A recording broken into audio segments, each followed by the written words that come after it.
Assalamualaikum warahmatullahi wabarakatuh. Waalaikumsalam warahmatullahi wabarakatuh. Yuk semua ya. Orang Sumedang kok lo yuk. Sudah ada ini. Jakarta banci baru keluar jam segini. Semangat atau enggak? Jawab yang keras, masih semangat atau tidak? Semangat. Jawab salamnya bareng-bareng. Assalamualaikum warahmatullahi wabarakatuh. Waalaikumsalam warahmatullahi wabarakatuh. Alhamdulillah, alhamdulillahi rabbil alamin. الذي هدانا لهذا وما كنا لنهتدي لولا أن هدانا الله. اللهم صل وسلم وكرم على سيدنا وحبيبنا وكرمينا وظهرنا ومولانا محمد مفتاح باب رحمة الله عدد ما في علم الله صلاة وسلاما دائمين بدوام ملك الله وعلى آله وصحبه ومن والاه. رب اشرح لي صدري ويسر لي أمري واحلل عقدة من لساني يفقهوا قولي. أما بعد, pertama-tama yang kita cintai, yang kita hormati segenap daripada tokoh-tokoh setempat, wabil khusus berabnai Sayyiduna Muhammad yang hadir di tengah-tengah kita di malam hari ini.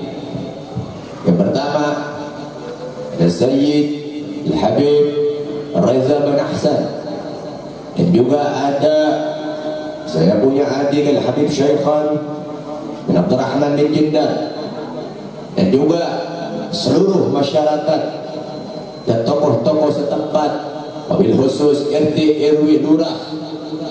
Dan juga tidak lupa salam penghormatan kita berikan kepada aparatur pemerintah setempat, baik tingkat Polsek, baik tingkat Polres dan Polri, dan juga dari TNI, yang tiada lain mudah-mudahan di malam hari ini dijadikan malam kemenangan kita, malam kemenangannya umat Islam, malam keberkahannya umat Islam fi syahrullah, fi syahrul Rajab.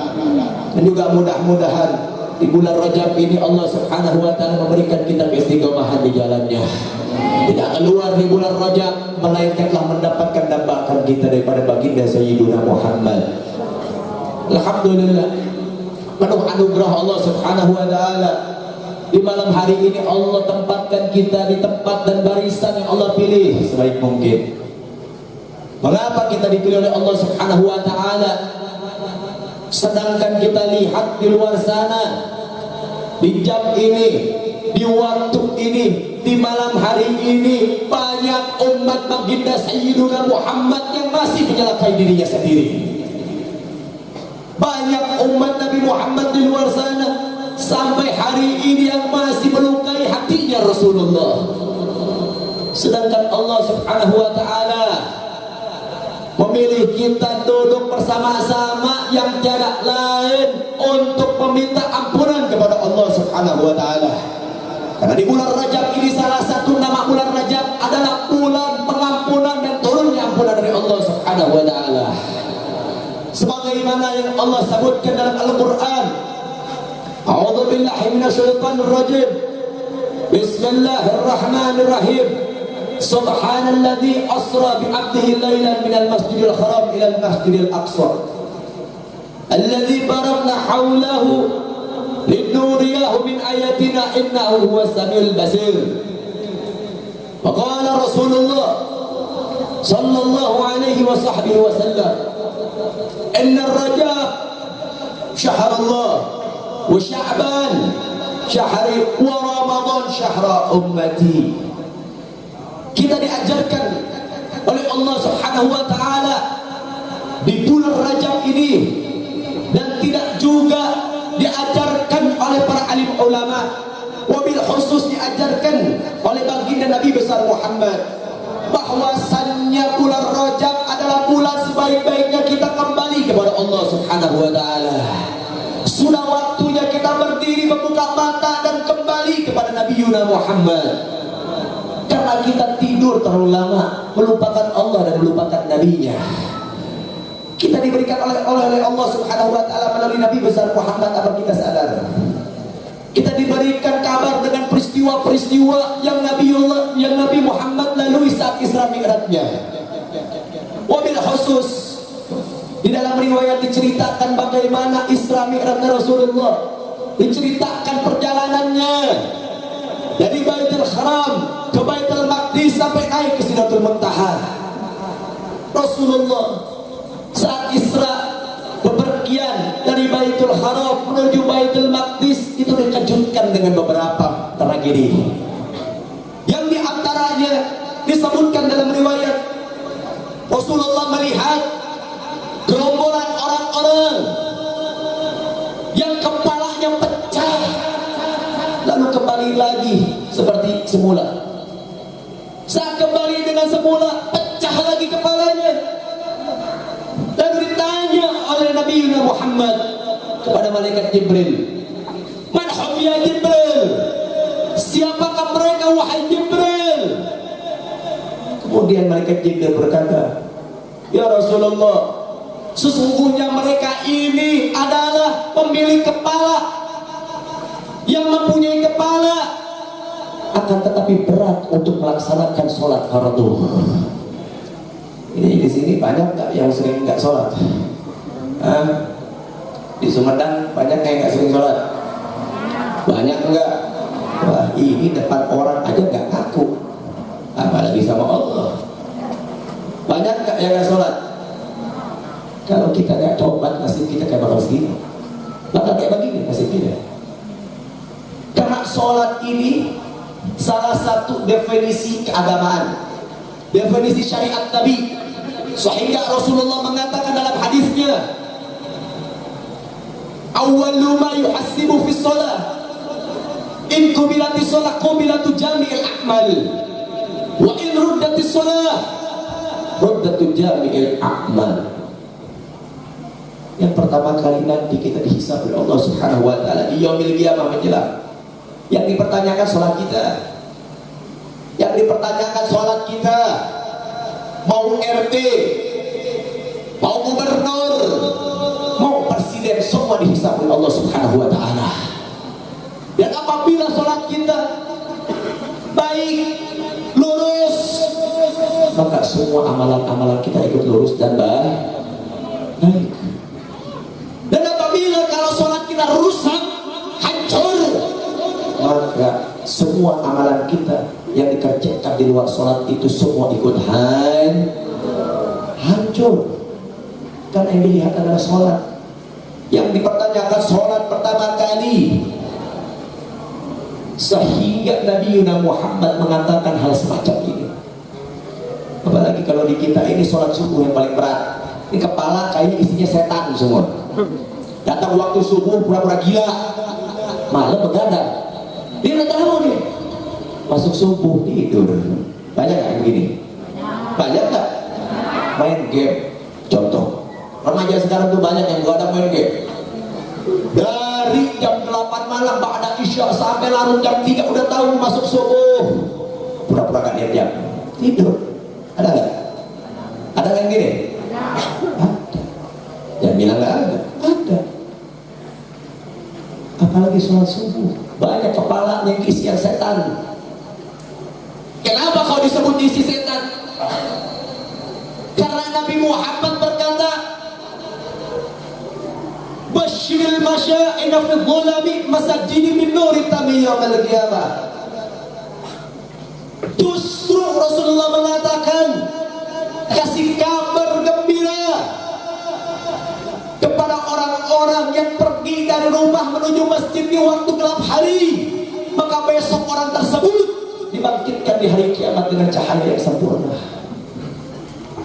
Justru karena di sini itu ada ganjaran yang sangat besar, begitu pula dengan ujian yang sangat besar. Karena Nabi Muhammad berkata, "Huffat jannati bil maghar wa huffat nari bisyahwat." Surga ini dikelilingi dengan hal-hal yang tidak enak. Jadi apabila kita menuju di jalan Allah, menuju di jalan Nabi Muhammad, banyak godaan dan cobaan. Karena semua sudah dikemas oleh Allah Subhanahu wa taala.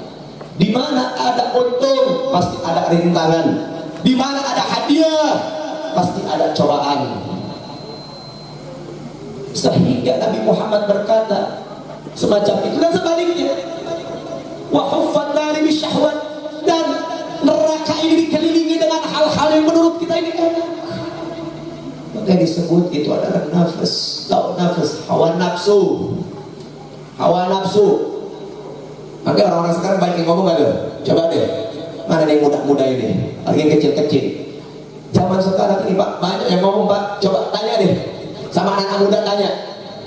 Kadang-kadang suka ada yang ngomong begini, yang halal sama yang haram, enakan yang haram, benar gak? Beli buah halal. Kadang-kadang sama nyolong di tempat orang, ada yang bilang anak muda sekarang lebih enakan nyolong. Itu ada yang bilang begitu. Kalau di sini nggak ada, alhamdulillah, berarti kampung kita kampung orang-orang baik. Tapi di luar banyak yang begini. Kok begitu? Ya jelas. Kalau saya sampaikan, orang lebih senang dengan kebaikan. Tak mungkin di negara kita, di wilayah kita lebih banyak orang yang melakukan kemaksiatan. Gak mungkin orang-orang yang lalai dari sholatnya, gak mungkin orang lalai dari ibadahnya. Kalau seandainya di dalam ibadah tidak ada ujian dan tantangan. Betul? Betul. Lemes banget ini. Ini lemes ya? Enggak. Hah? Masih semangat apa enggak? Masih semangat. Ini harus semangat, harus kasih sholawat dulu. Ayo sholawat, Patro, siap Patro. Ayo sholawat dulu biar semangat. Patro, sholawat. Allahumma sholli ala Muhammad wa ashrihi.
Lanjut.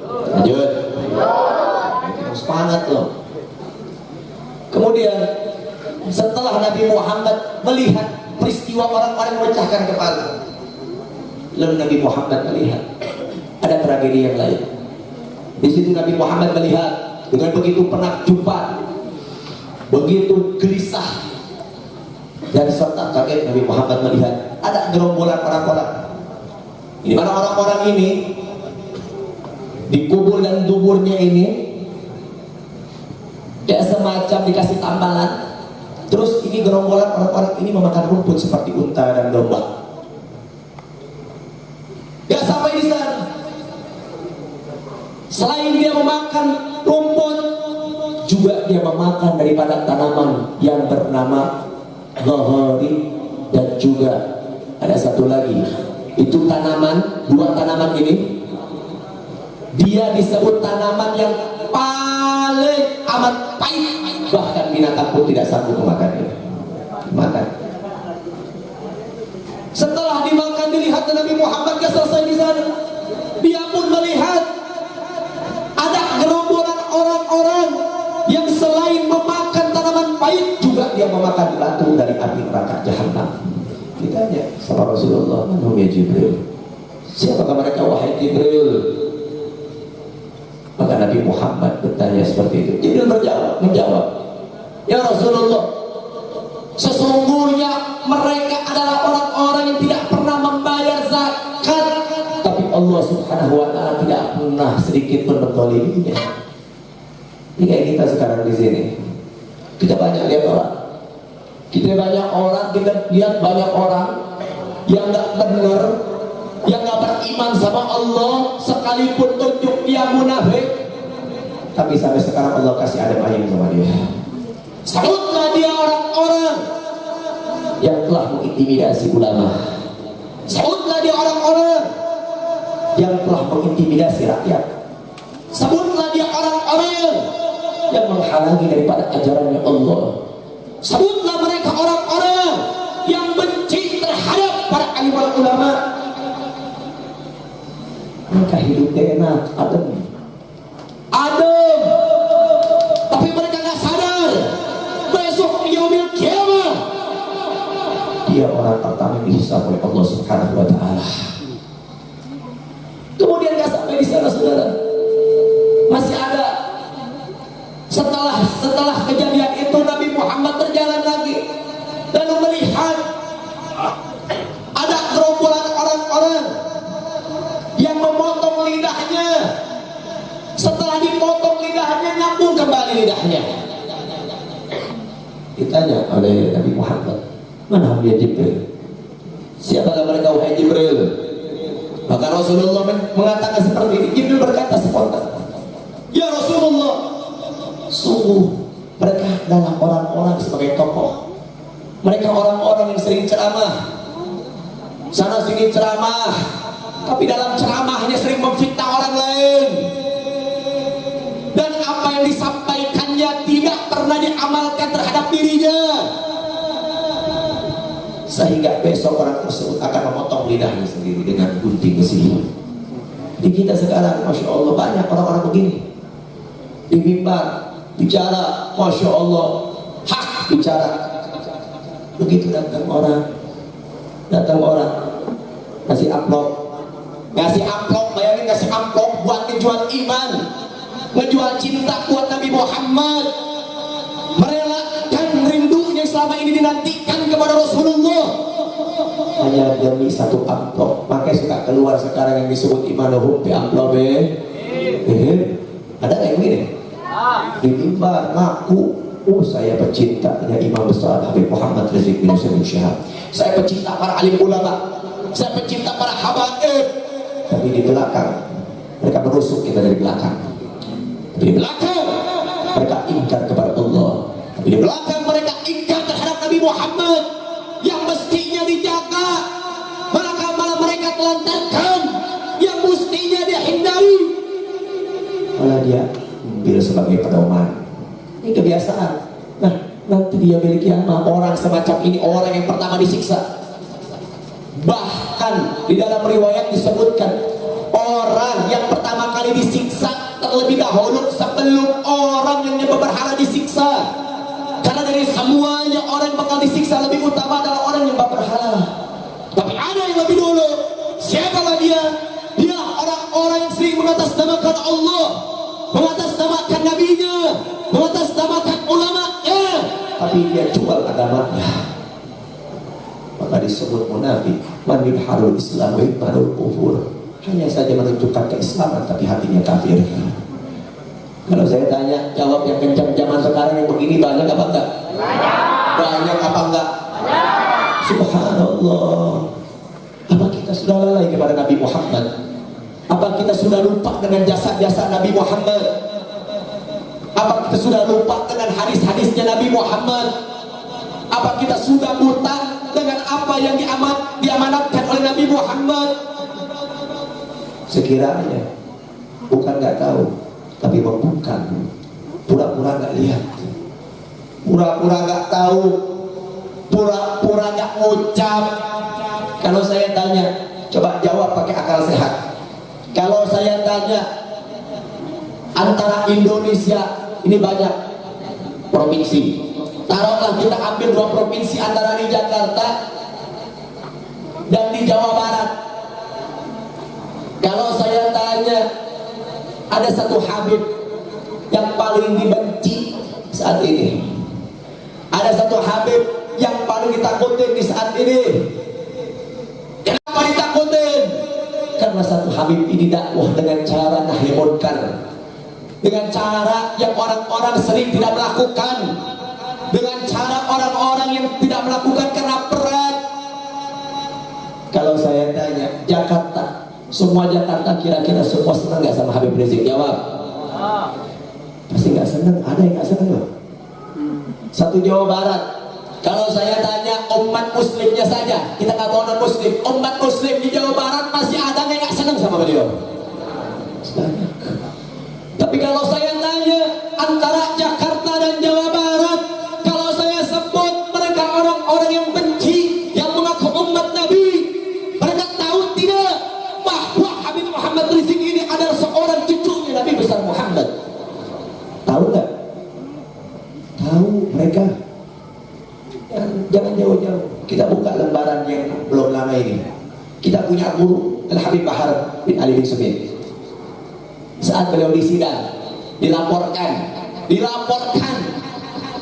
mau dihakimi. Yang lucunya, yang ngelaporin ngaku kiai, geblek. Ngaku kiai. Nah, yang saya tanyakan, apa kamu sudah lupa dengan jasa Nabi? Apa kamu ini lupa dengan sebutan Nabi? Sebenarnya kamu nggak lupa, cuma kamu pura-pura lupa, pura-pura nggak dengar. Kenapa? Ya karena tadi disebutkan imanuhum bi amrobin. Dikira nggak tahu tadi ya. Gue juga punya alat canggih, bisa tahu hati orang ini kenapa. Kemudian setelah kejadian itu, Nabi Muhammad berjalan terus sampai Nabi Muhammad menemukan satu lagi peristiwa, yang dimana peristiwa ini melihat orang-orang berenang di sungai darah. Kemudian ditanya oleh Nabi Muhammad, "Man ya Jibril?" Siapakah ya Jibril? Nabi Muhammad berkata, malaikat Jibril berkata kepada Nabi Muhammad, "Ya Rasulullah, sesungguhnya mereka adalah orang-orang yang senantiasa memakan harta riba." Ada di sini suka makan riba? Ada enggak? Enggak ada. Alhamdulillah. Kalau enggak ada, alhamdulillah. Zaman sekarang orang banyak yang tahu riba, Pak, benar? Betul nggak? Semua orang tahu hukum riba. Tahu nggak? Tahu. Tapi kadang-kadang kalian nggak tertipu sama riba. Kadang-kadang yang tertipu yang dengan orang-orang yang bersikap lugu, bersikap lembut, ada janjian, ada deal-dealan. Contoh, duit 1 triliun, penjarain itu satu Habib. Ada nggak yang begini? Ada nggak yang begini? Jawab. Riba nggak dimakan, tapi begini dimakan. Kalau saya tanya ini harta haram apa halal? Haram apa halal? Riba dilewati, haram masih dijalanin. Sedangkan riba masih judulnya haram juga. Haram. Riba nggak dilakuin. Yang haram masih dilakuin. Berarti sama aja. Kemudian setelah kejadian itu, Nabi besar Muhammad sallallahu alaihi wasallam setelah sampai di Baitul Maqdis, Nabi Muhammad naik ke atas langit lalu berbincang-bincang dengan Allah Subhanahu wa taala. Setelah berbincang-bincang, Nabi Muhammad bawa oleh-oleh buat kita. Bawa oleh-oleh. Kira-kira ini ibu, Bu, suaranya nggak muncul, Bu. Ini kayaknya bukan ibu yang hadir, ini neng-neng nih. Ini bukan ibu-ibu, neng-neng nih. Soalnya ibu-ibunya nggak nyamut dipanggil. Bu, kalau bapaknya atau suaminya pergi misalkan ke Jakarta, ibu dibawain oleh-oleh, senang apa nggak, Bu? Senang apa enggak? Senang. Sekarang saya tanya lagi, Pak. Pak? Ya. Oh, lo sudah? Ada. Pak, kalau seumpama istri Bapak jalan ke Jakarta, Pak, terus bawa oleh-oleh, pulang ke rumah, kira-kira senang nggak? Enggak. Senang nggak? Enggak. Senang. Nah sekarang saya balikin tanya sama ibu. Ibu misalkan boleh-oleh buat suaminya, lalu di rumah si suami nggak menerima oleh-oleh dari ibu dengan baik, marah apa enggak, Bu? Marah apa enggak?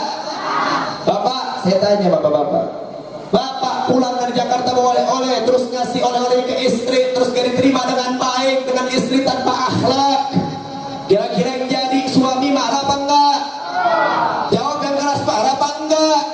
Nah sekarang bagaimana Nabi Muhammad membawa oleh-oleh dari Sidratul Muntaha, hasil jumpanya dengan Allah, yaitu oleh-oleh berbentuk dengan sholat, sedangkan kita telantarkan sholat. Kira-kira Nabi Muhammad marah apa enggak? Marah apa enggak? Sekarang kalau Nabi marah, antum mau cari ridho dari mana?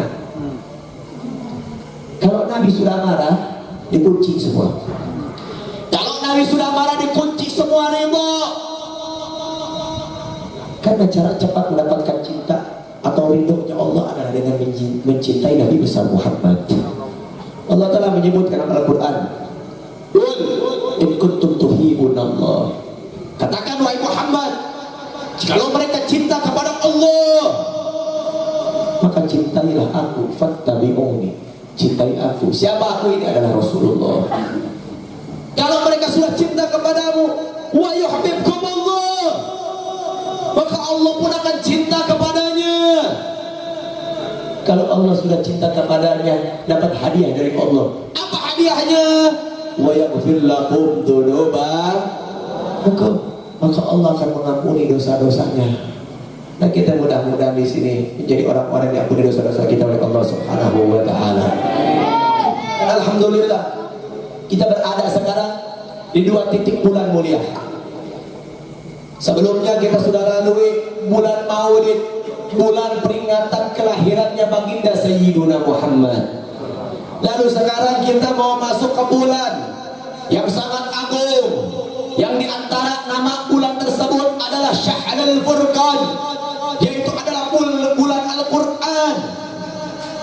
Alhamdulillah kita mau masuk bulan Al-Quran, tapi ada satu kesedihan yang kita tampung saat ini. Kita mau masuk bulan yang mulia yang disebut Syahrul Furqan, bulannya Al-Quran, sedangkan di waktu ini, di tahun ini ada kelompok orang-orang yang menghinakan Al-Quran. Gimana tulisannya? Gimana tulisannya? Ada yang menghina Al-Quran, masa kita mau diam? Mau diam? Saya tanya, mau diam? Coba jawab yang keras. Kalau ada orang yang hina Al-Quran, apa kita sikapi dengan diam? Diam apa lawan? Diam apa lawan? Biarkan atau biasakan? Kalau kita merasa Al-Quran ini pedoman kita, kalau kita merasa Al-Quran ini panutan kita, yang menyatukan kita, kalau merasa Al-Quran ini kitab Allah yang paling mulia, yang diturunkan kepada Nabi kita, Nabi Muhammad, maka siapapun, sekalipun pejabat, sekalipun presiden, siapapun, dimanapun, jika menghina Al-Quran, maka darah yang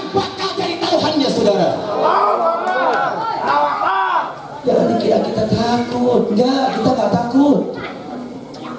Emang dikira Anda penantang petenteng bawa senjata kita takut? Enggak, kita nggak takut. Maka dari itu kita sampaikan hari ini, malam hari ini kita sampaikan kepada aparatur pemerintah kita. Yuk kita sama-sama berjuang.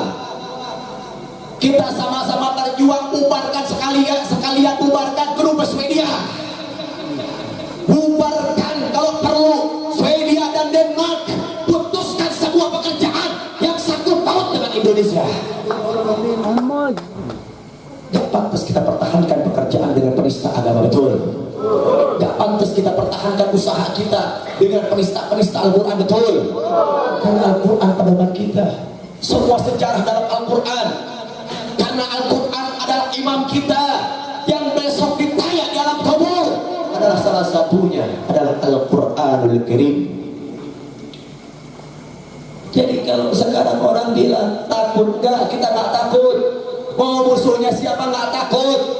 Karena kita ditugaskan Allah Subhanahu Wa Taala berjuang dengan ikhlas, berjuang dengan benar. Nggak cari menang itu urusan Allah. Yang menjadikan tugas kita adalah berjuang di jalan Allah. Bela yang hak itu hak, bela yang batil itu batil. Jangan dibiarkan. Al-Quran dihina, dibiarkan. Ulama dihina, dibiarkan. Terus juga yang sampai sekarang belum selesai, kasus mengenai KM50. Masih ingat KM50? Masih ingat KM50 yang menimpa 6 laskar syuhada imam besar Al-Habib Muhammad Rizki Husain Syah? Masih ingat? Sekarang kalau saya tanya, ini permasalahan bagaimana? Permasalahan bagaimana sampai sekarang nggak diusut tuntas? Coba buka mata kita baik-baik. Coba buka mata kita baik-baik. Satu orang dibunuh, sebuah media sohor menyorotkan ke satu orang ini. Betul. Tapi pas ada 6 laskar, 6 nyawa dibunuh dengan keji, dibantai dengan sadis. Pertanyaannya, 1000 media kemana saat itu? Sedangkan satu orang mati kocar kacir. Sebutlah kita ada satu, yaitu Sambo. Ini ada Kapolsek di sini, apa Wakapolsek di sini. Saya sebutkan semua, saya tunjuk polisi-polisi. Kalau saya ketemu, saya tunjuk semua polisi-polisi. Biar Sambo ini atasan kamu. Hari ini sudah dibuktikan oleh Allah Subhanahu Wa Taala bahwa mereka korban orang-orang yang tidak pantas kita aku saudara kita. Karena mereka adalah musuh dalam selimut kita yang perlu kita binasakan, betul. Karena mereka musuh-musuh yang sering gampang mencari muka di hadapan publik, betul. Yang sering mengklaim ulama-ulama kita sebagai penjahat, betul. Tidak pantas kita biarkan. Berarti kalau saya tanya semua yang ada di sini, yang begini-begini harus kita perangi apa kita biarkan? Harus diperangi, harus dibiarkan. Naudzubillah, inna lillahi wa inna ilaihi raji'un, saudara. Di akhir zaman ini, tepatnya di jam ini, saya menyampaikan di sini, bukan hanya masalah KM50, bukan hanya soal ulama. Sekarang masuk ke ranah Al-Quran. Al-Quran kita dihina. Al-Quran kita dihina nggak cukup. Sebelumnya Nabi Muhammad dihina. Ingat, Allah Subhanahu Wa Taala menyatakan dalam Al-Quran, di dalam surat Taubah, Allah Subhanahu Wa Taala menyatakan, ya ayyuhan nabiyyu jahidil kuffar wal munafiqin waghluz alaihim jahannamu wa ma'wahum bi'sal masir. Allah Subhanahu Wa Taala menyatakan dalam Al-Quran, wahai Nabi Allah, wahai Rasul Allah,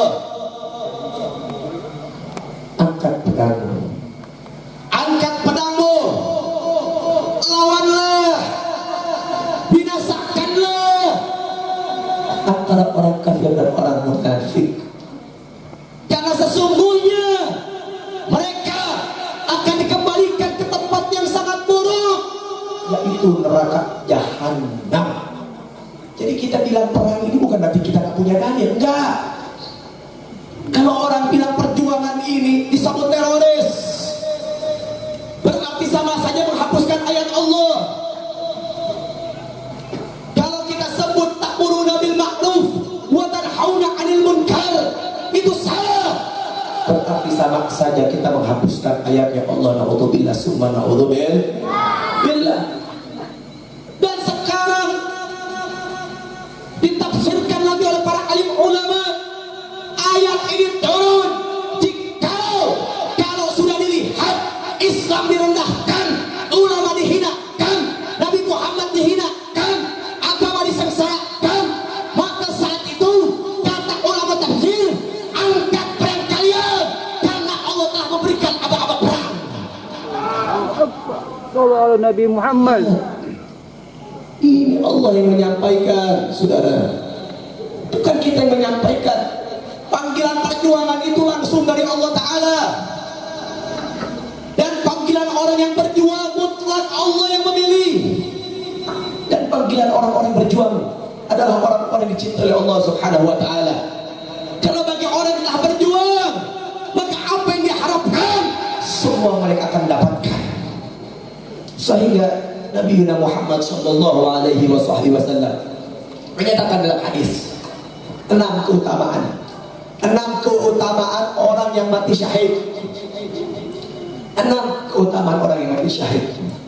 Yang pertama, Allah akan menghapuskan dosa-dosanya sejak awal kematiannya dia. Itu yang pertama. Yang kedua, Allah akan perlihatkan tempat duduknya di surga. Yang ketiga, Allah akan menjaga dia dari azab kubur. Yang keempat, Allah Subhanahu wa Ta'ala akan melindungi dari rasa takutnya saat dibangkitkan dari alam kubur.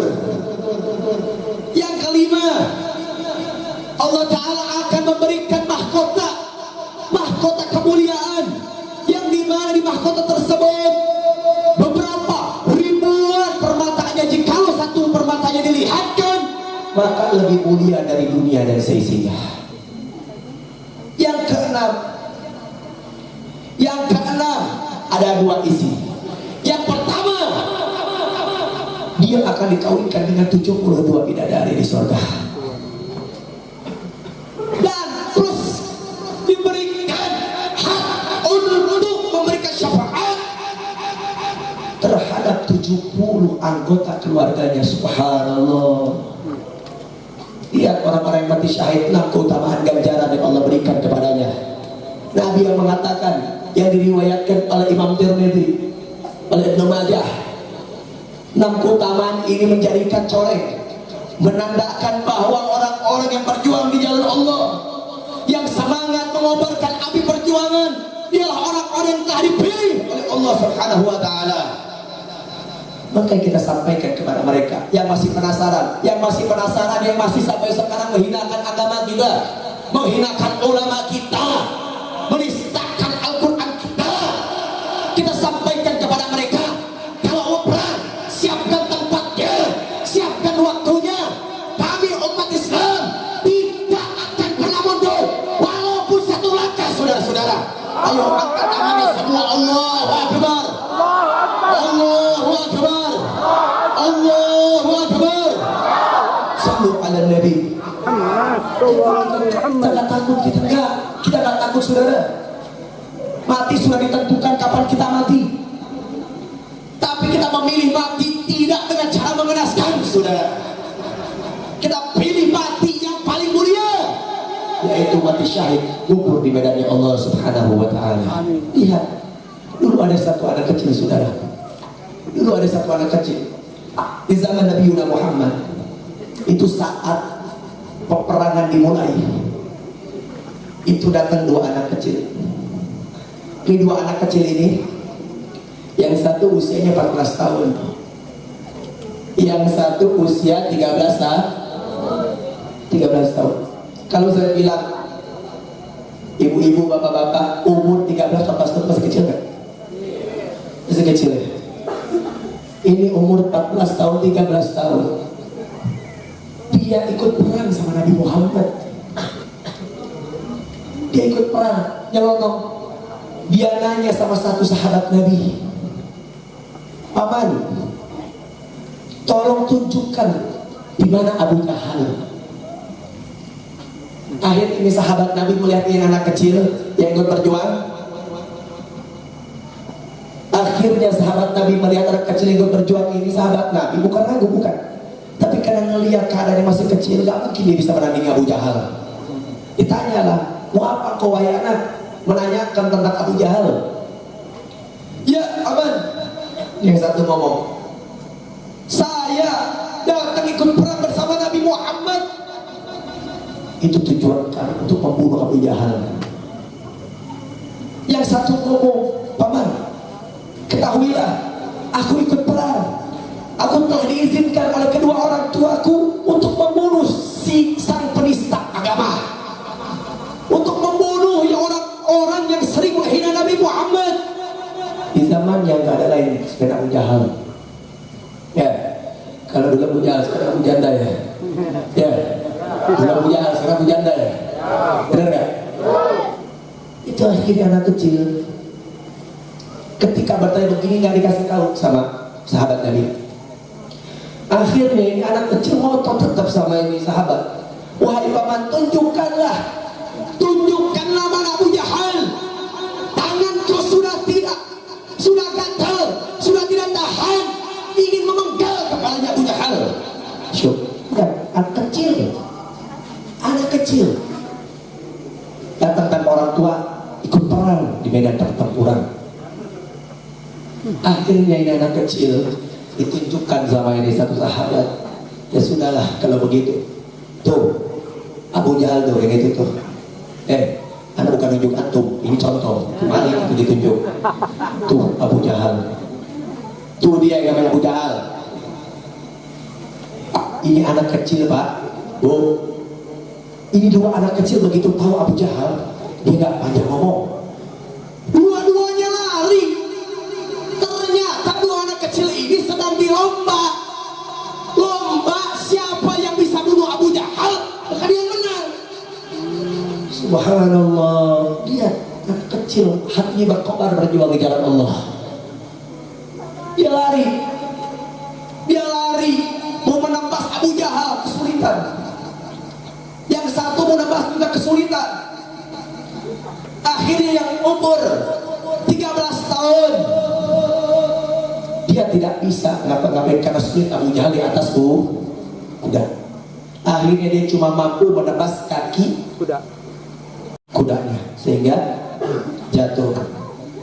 Akhirnya saat jatuh Abu Jahal dari kudanya oleh anak kecil yang berusia 13 tahun ini mau ditebas kepalanya. Setelah mau ditebas kepalanya, datang anaknya Abu Jahal yang bernama Ikrimah. Ikrimah saat itu belum masuk Islam. Dia datang. Akhirnya ini anak kecil umur 13 tahun tempur sama orang besar, sama orang dewasa.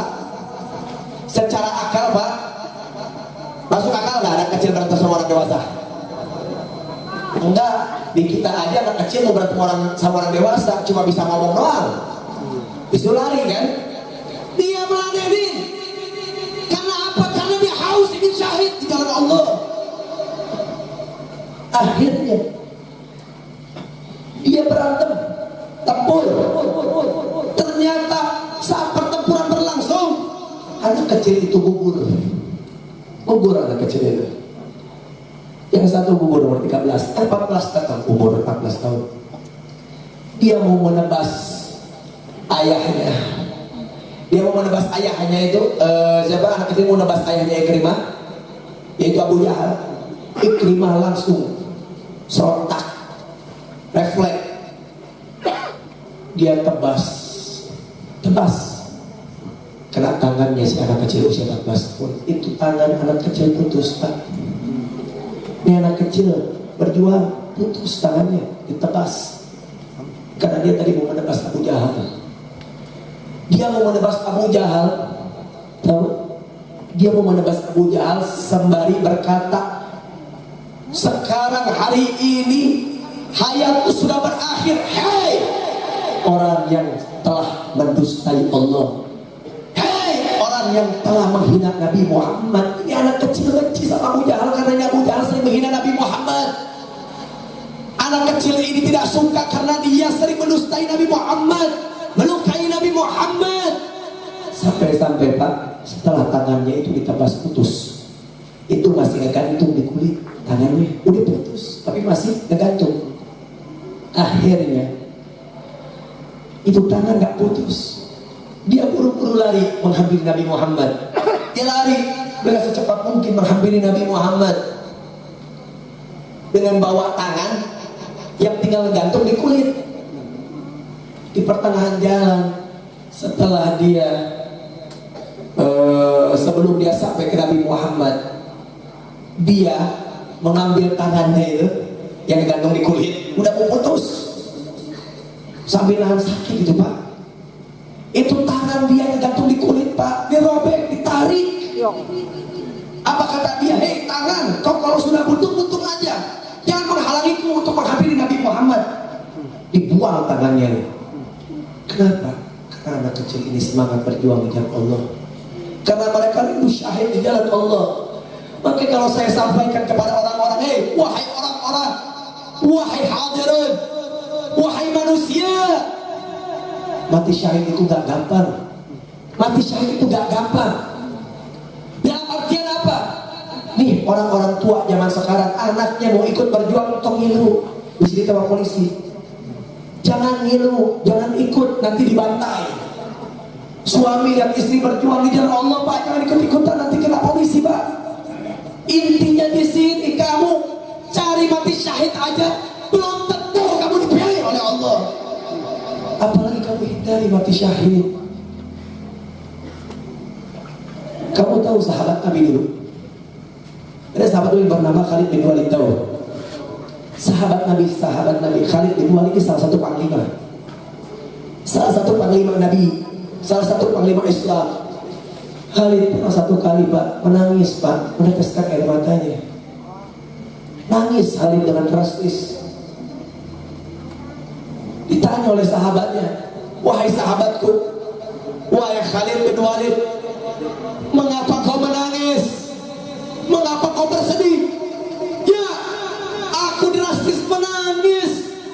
Yang ku tangisi bukan rasa sakit dalam luka aku, bukan. Yang ku tangisi, kenapa aku waktu itu tidak mati syahid? Yang dinangisi apa? Mati syahid. Luka aku sudah banyak, tapi Allah masih belum memilih aku untuk mati syahid. Syuh, ada lihat, inilah pejuang agama Allah, pejuang yang ikhlas, pejuang yang betul dalam menegakkan jihad fisabilillah. Makanya Allah Subhanahu wa taala menyampaikan, ya ayyuhalladzina amanu in tansurullaha yansurkum wa yusabbit aqdamakum. Wahai orang-orang beriman, bangunlah kalian, hiduplah kalian, tolong agama Allah, tolong agama Allah. Niscaya Allah akan menolong kalian dan akan menumbuhkan kedudukan kalian di sisi Allah. Mereka orang-orang berjuang tanpa ragu karena mereka yakin atas pertolongan Rabbi. Mereka yakin atas pertolongan Rabbi, dan mereka tidak ragu untuk mati syahid di jalan Allah. Dan juga gak selesai di sana. Bagi orang-orang yang berjuang di jalan Allah, setiap langkah, setiap nafas disertai oleh Allah Subhanahu wa taala. Sehingga Allah janji akan mempermudah jalannya menuju surga. Apa kata Nabi Muhammad? Man salaka tariqan yaltamisu fihi ilma, sallallahu tariqan ilal jannah. Barang siapa yang berjalan di jalan Allah, niscaya Allah akan membukakan, yaitu pintu kemudahan baginya untuk menuju surganya Allah Subhanahu wa ta'ala. Dan Allah tidak membutuhkan kita, saudara. Ingat, Allah tidak membutuhkan kita, Allah tidak membutuhkan pertolongan kita. Kita jadikan diri kita pejuang-pejuang di jalan Allah. Jadikan diri kita sebagai penyelamat-penyelamat agama. Jadikanlah anak-anak kita sebagai anak-anak yang berguna untuk berjuang di jalan Allah. Jadikanlah diri kita sebagai orang-orang yang layak disebut umat baginda Sayyiduna Muhammad. Maka dari itu kita sampaikan kepada orang-orang yang sering menghina agama Allah, yang sering menghina Rasulullah, yang sering menghina ulama-ulama kita, yang masih menutup-nutupi daripada kasus pembunuhannya daripada laskar Imam Besar Al-Habib Muhammad Rizik bin Hussein bin Syihab. Maka hari ini, malam hari ini, kita sampaikan kepada mereka bahwa kita, saya dan kalian semua tidak akan pernah lelah untuk meminta keadilan di Indonesia ini, saudara-saudara. Allahu Akbar. Sampai kapan? Sampai dari titik penghabisan, saudara. Jangan kita lelah. Pesan saya kepada antum semua, teruskan perjuangan jalan Allah. Jangan kita lelah. Jangan pernah kita merasakan kita sendiri. Allah bersama kita, Allah menyertai kita, dan Allah insya Allah pun akan memberikan kemenangan untuk kita. Amin ya Rabbal Alamin. Yuk sama-sama kita sholawat.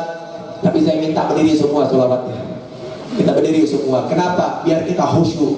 Kita tumpahkan sekarang di Sumedang rindu kita kepada Nabi Muhammad sallallahu alaihi wasallam. Salatullah salam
suara dari Sumedang yang rindu kepada Nabi Muhammad, yang minta hajat-hajat kita biar dikabulkan Allah, angkat suaranya semua.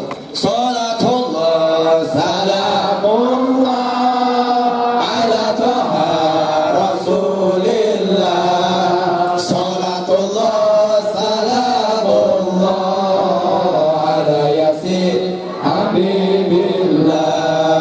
Tawassalna bismillah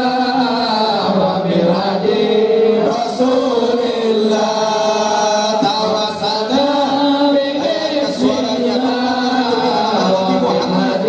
Minta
urusan ulama, siap jaga ulama, siap bela Al-Quran, siap bersama junjungan alam kita Sayyidina Muhammad, siap terus akan berjuang di jalan Allah, siap tumpahkan darah kita demi berjuang di jalan Allah. Angkat tangannya, Allahu Akbar, Allahu Akbar, Allahu Akbar. Sallu ala Rasulillah. Mudah-mudahan kita semua mendapatkan keberkahan di malam hari ini, dan juga mudah-mudahan kita semua mendapatkan karunia dari Allah Subhanahu wa taala. Sebelum saya tutup, saya ucapkan terima kasih kepada semua mustami yang hadir di malam hari ini, yang telah setia kepada Nabi Muhammad sallallahu alaihi wasallam, dan kita ucapkan juga terima kasih sebesar-besarnya terhadap Batik Jabar dan juga persaudaraan Sumedang yang telah hadir di malam hari ini. Mudah-mudahan Allah Subhanahu wa taala memberikan kita sinergi kebersamaan berjuang dengan Allah Subhanahu wa taala. Amin ya rabbal alamin. Mungkin kurang lebihnya yang bisa saya sampaikan seperti itu, kurang lebihnya mohon maaf. Walafu minkum, wassalamualaikum warahmatullahi wabarakatuh. Waalaikumsalam warahmatullahi wabarakatuh.